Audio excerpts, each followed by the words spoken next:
Suatu kali Nabi ditanya, "Wahai Rasulullah, siapakah kelompok yang selamat itu?"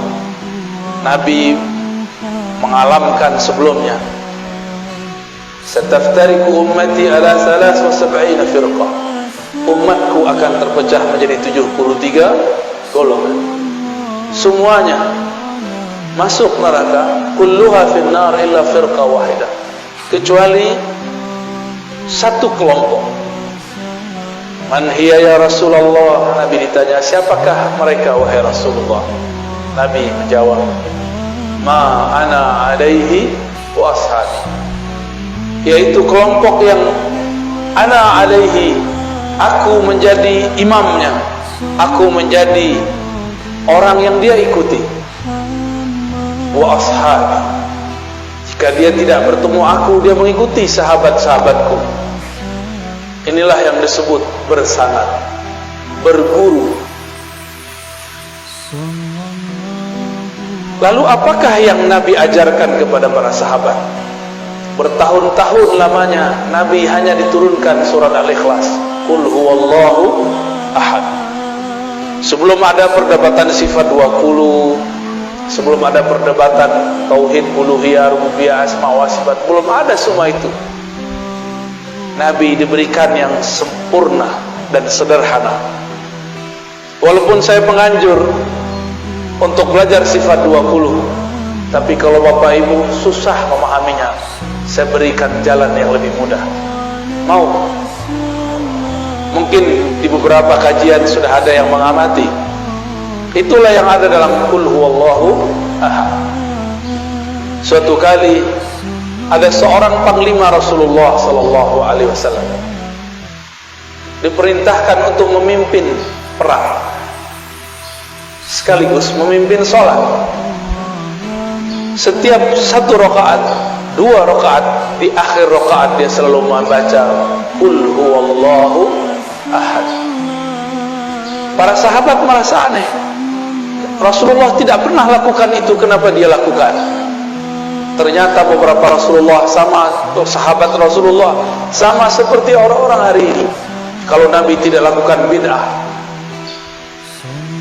Ternyata panglima ini lebih cerdas, tidak hanya strategi, dia juga cerdas secara fikih, cerdas secara rohani. Meskipun dia tidak melihat Rasulullah melakukan ini, menutup setiap rakaat dengan Qul huwallahu ahad, tapi dia lakukan. Disinilah kita tahu bahwa tidak semua yang tidak Nabi lakukan itu bid'ah. Pulang dari perang, hadis Sahih Bukhari, Kitabut Tauhid, bab tauhid dalam Sahih Bukhari. Sahabat pemimpin panglima perang ini dilaporkan kepada Rasulullah oleh pasukannya, berharap ini pasukan si panglima disidang. Biasa ada karakter sampai saat ini ada yang begitu, suka melapor-laporkan orang, suka mengadu-adu orang. Tapi sahabat yang ini bukan ingin mengadu, ingin mengkonfirmasi benarkah yang dilakukan oleh pemimpinnya. Sampai kepada Nabi, Nabi kemudian bertanya kembali, tanyakan kepada panglimamu, kenapa ia membaca Qul huwallahu ahad di setiap rakaat. Jangan tanya kepadaku. Walaupun Nabi secara rohani diberitahu oleh Allah, tapi Nabi tidak berhukum dengan hukum yang sir. Nabi tidak berhukum dengan hukum gaib. Nabi tidak berhukum dengan hukum firasat. Nabi tidak berhukum dengan hukum kasyaf. Nabi berhukum dengan hukum zahir. Tanya sahabatmu, panglimamu, kenapa ia menutup setiap rakaat dengan kulhu? Karena orang ini mau cari tahu, maka Nabi SAW langsung berikan dia tugas. Datanglah dia kepada panglima, wahai tuan panglima, kenapa engkau selesai satu surat di setiap rakaat menutupnya dengan Qul huwallahu ahad, padahal Rasulullah tidak pernah mengajarkan? Kira-kira begitu kalau diterjemahkan bebas. Apa jawaban orang ini? Ana uhibbuha, aku menyukainya, mencintai ayat ini, surat ini. lianna fiha sifatullah, karena di dalam ada sifat-sifat dan nama-nama Allah. Heranlah si penanya ini, dan dia bawa jawaban itu kepada Rasulullah sallallahu alaihi. Sederhana jawabnya, bukan karena Rasulullah pernah lakukan, tapi karena di dalamnya ada nama-nama Allah, sifat-sifat Allah. Disampaikan kepada Nabi jawabannya. Apa kata Nabi? Akhbirhu, kabarkan kepada panglimamu, innallaha yuhibbu, Allah cinta kepadanya, karena dia cinta kepada sifat-sifatnya. Merinding sahabat ini, disampaikan kepada Tuan Panglima. Panglima pun terharu. Maka meresapi membaca Qul huwallahu ahad itu cukup.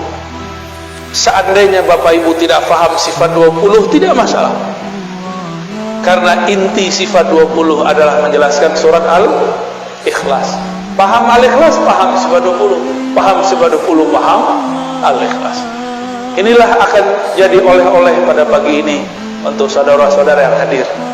Cara meyakini, mempercayai Allah secara mudah, semudah kita membacanya dan menghafalnya.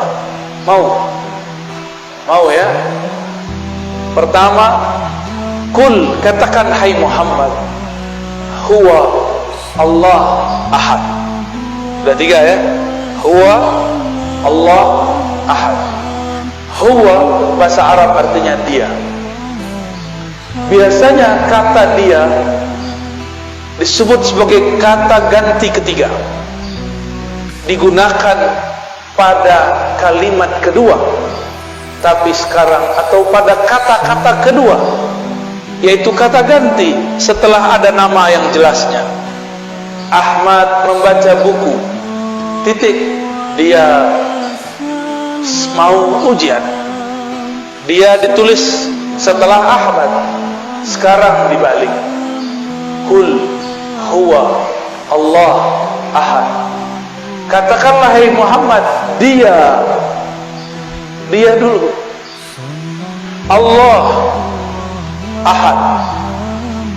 Apakah Allah salah? Mungkinkah Allah salah? Siapa yang mengatakan Allah salah, dia kafir. Apakah Nabi Muhammad lupa? Yang mengatakan Nabi Muhammad lupa, dia fasik, zindiq, bahkan bisa kafir. Jangan-jangan kita yang tidak mengerti ilmunya. Mengatakan huwa di depan nama yang zahir, berarti huwa pada Allah bukanlah nama ganti, bukanlah kata pengganti. Huwa pada Allah adalah nama. Huwa pada Allah adalah nama. Lebih dulu huwa daripada Allah, sehingga disebutlah huwa ini adalah nama. Nama untuk menghilangkan selain namanya. Oleh karena itu ahli-ahli zikir tidak mempermasalahkan kalau berzikir Allah. Allah itu lafaznya dari alif lam lam ha, akhirnya adalah hu. Hu berarti dia juga. Lalu waw itu untuk apa? Waw ini disebut waw tambahan zaidah. Asalnya waw itu tidak ada, lalu diadakan dalam bahasa Arab, maka menjadi huwa. Sebenarnya boleh dibaca hu Allah. Berat nggak? Bisa ngikuti ya? Hu, apa yang terjadi di situ? Ada nafas yang dibuang, benar nggak? Hu Allah.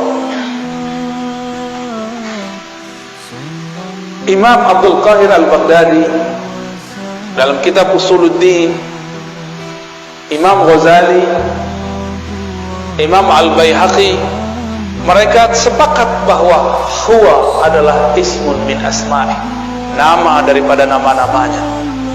Namun orang-orang yang tidak mengerti mengatakan, apa itu zikir hu itu nama.